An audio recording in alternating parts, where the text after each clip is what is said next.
The road to Lombardy continues with the 100th edition of Milano Torino, staking its claim as the oldest one-day race on the pro calendar, with the first edition dating back to 1876. Today, the riders will take on 179 mostly flat kilometres, that is until the finishing circuit and 2 ascents of the Superga climb, which is usually where the race is won and lost. Leaden skies greeted the riders as they headed out for Magenta this morning. It wasn't long before a 5-man group established itself at the head of the race. Daniel Savini of Bardiani CSF, Nicolas Dalla Valle of UAE Team Emirates, Johan Boo of Nippo Vini Fantini, Joey Roskopf of CCC and Remy Cavagna of De Koenig Quickstep built up a lead of 5.5 minutes in the early part of the race. Inside 50 kilometres to go, and that was just under 4 minutes, with Bora Hansgrohe, Movistar and EF Education first among those with protected riders looking for the victory today. The gap continued to dwindle as we reached the Superga, with the pace high and the Rosa technical. A few riders hit the deck on the approach.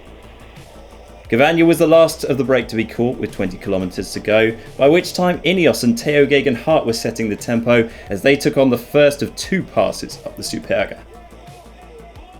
Gianluca Brambilla tried his luck over the top, the bunch really getting strung out on the descent as the pace really started to ramp up. On to the final lap, it was Astana with numbers towards the front. Could it be Fuglsang, the Itzaguirres, or even Ugo Ull for them today? It was this man David Gaudu who was particularly aggressive on this final climb, and so too was this man, Michael Woods. These two were joined by Gorka Itzaguirre and Jack Haig as they sprung clear of the bunch. Not far behind them was this fearsome trio though, Egan Bernal, Adam Yates and Alejandro Valverde pulling themselves back to the front.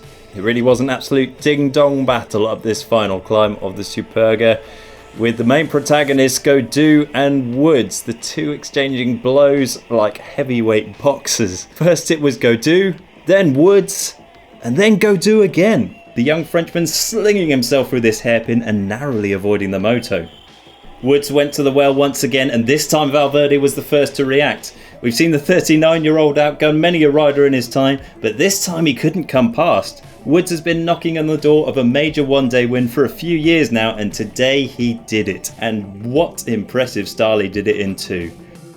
The strength he showed on that final climb will put him well among the favourites for Saturday's Il Lombardia.